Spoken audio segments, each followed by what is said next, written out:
Hey, what's going on, everyone? It's Kyle Henderson along with Andrew Bone. Today, we're talking recruiting, and we're talking about two prospects that have decided to announce their commitment on August 15th. And the first is Monkell Goodwine. We've talked about him before, and the second is Kyrie Jackson, very talented junior college prospect. Let's start with Monkell Goodwine right now. And Bone, you can kind of give us a little bit of backstory to him and kind of paint the recruiting picture for us. Yeah, Monkell Goodwine, one of the top overall players in the country. I think he's rated as number 27 overall in the Rivals 100. Big time prospect for the Crimson Tide, somebody that they recruited for a very long time. He visited Tuscaloosa last summer and actually kind of felt like he was going to commit to Alabama last summer, but held off and decided to wait a little bit. But there's been a lot of mixed reports about him. If he's strongly still considering Alabama, if he's going to end up going, maybe to Texas A&M. I really like Alabama's chances in getting Monkell Goodwine on board. I think they've done a tremendous job recruiting him throughout the entire process. He's got a great relationship with the coaching staff. He's right at about 6'3", 6'4", about 265 pounds right now. Going to continue to get bigger. Kind of similar size to Quinnen Williams, former Alabama All-American, top 5 NFL draft pick out of Birmingham. Very similar size coming out of high school. So very interested to see kind of how he develops over the course of the next couple years. Does he potentially play or does he potentially grow in to an interior defensive lineman once he gets to college? But I think Alabama's got a tremendous shot at landing his commitment on August the 15th, and actually put in a future cast earlier this month. I guess it was on July the 7th. I actually put in a future cast for him and Damon Payne on the same day, and we know what happened with Payne a few weeks ago in committing to Alabama, last weekend committing to Alabama. And I think I feel very confident in picking Monkell Goodwine to Alabama as well. Well, when we look at the recruiting picture, Alabama has had a hidden pipeline in the DMV area. Now that Mike Locksley is coaching at Maryland, he's trying to build a wall around that area. But Alabama in the past has been able to land some marquee prospects. Kind of talk about some past prospects that Alabama has been able to get from that particular area. Such a wealth of talent, and in my opinion, a hidden pipeline for the Crimson Tide. Oh, it's been tremendous for Alabama. It kind of started with the Kwanjo brothers, Cyrus and Ari, and then Jonathan Allen, Cyrus Jones, Terrell Lewis. The list kind of just goes on and on. Last year, got some great players. 2 years ago, like Shane Lieb and Darian Dalcourt. I just feel like they've recruited the area extremely well the last several years. Last year, getting Chris Braswell, and then this year, that Monkell Goodwine, another top player that they're heavily recruiting. Tristan Lee, another guy out of the Virginia area that they're heavily involved in. So, it seems like it's certainly a key area for Alabama. They've developed relationships throughout the area the last several years, and it seems like every single year they're able to land top recruits from the DMV area.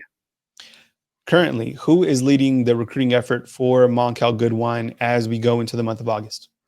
Well, Charles Huff. I think he just, he's in just about every single player. Coach Huff, Freddie Roach, Pete Golding, all those guys, heavily involved in his recruitment. He's also had some FaceTime calls with Nick Saban that I feel like have been very important in his recruitment as well. Well, overall, how many strong side defensive linemen is Alabama able to take? Are they going to take? We've talked about some big-time targets from J.T. Tuilamola, Tumisi Adelie, Corey Foreman. What's it looking like? Well, I think, they certainly want to get 2. They will. I think they would certainly take 3, but I think 2 is kind of like the bare minimum that they want to get in this class. And if they can get Monkell Goodwine on board on August the 15th, that's a great start. Because there's still a lot of guys that are out there that are uncommitted, that they're still heavily recruiting. As I mentioned earlier, Chambry Jackson, Shamar Turner, Tumisi Adelie, J.T. Tuilamola, and Corey Foreman. All those guys are still in the mix, even though people are predicting these guys to go elsewhere. All these guys have Alabama in their top 5, top 7. So they're going to end up taking potentially taking visits to Alabama. I still think Alabama's got a great chance with Shamar Turner. I put in a future cast last week for Shamar Turner to Alabama, but his recruitment still probably a long way to go. Still wants to take some visits before making that decision. But Alabama, if they can get Monkell Goodwine on board, they've got to feel good about potentially at least getting one more of those guys from that group in the mix here in the next couple months. Another target that is committed on August 15th will be Kyrie Jackson, very talented junior college corner. What's the latest on Kyrie Jackson? Are you feeling confident that Alabama will land 2 on August 15th? Yeah, as of right now, I do feel like both of those guys are going to end up committing to Alabama. Kyrie Jackson, 6'3", 195 pounds. You don't see a lot of 6'3" corners, but Alabama's has been proven to play a lot of big defensive backs in their backfield, and especially at the corner position. You look at Patrick Surtain. I think that's kind of what Alabama's selling him on. Being the next Patrick Surtain Jr., potential top 10 NFL draft pick this next spring. So he's certainly a guy that has been high on Alabama for a long time.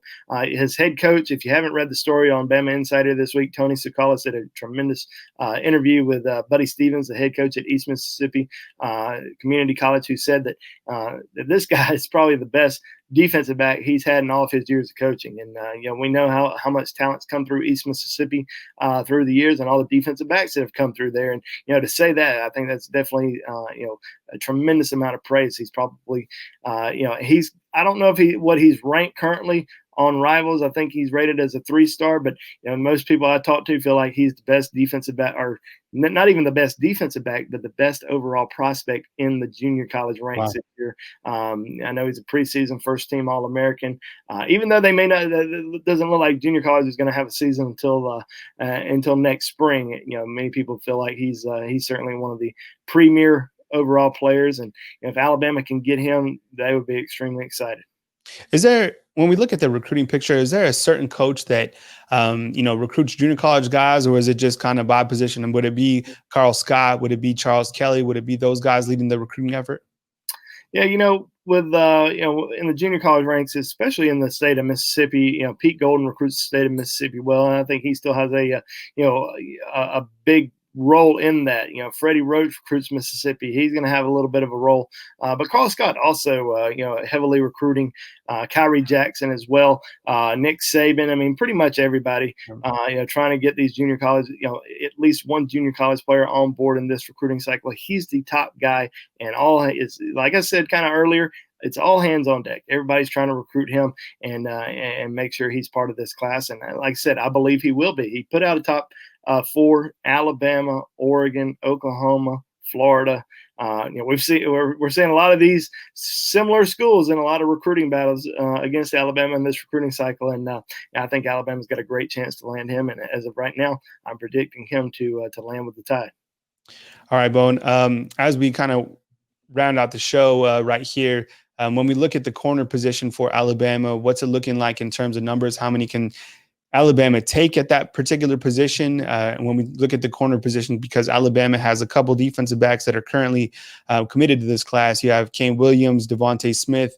You have Kadarius Callaway. Kind of talk about that particular situation in terms of a numbers game at the corner defensive back position.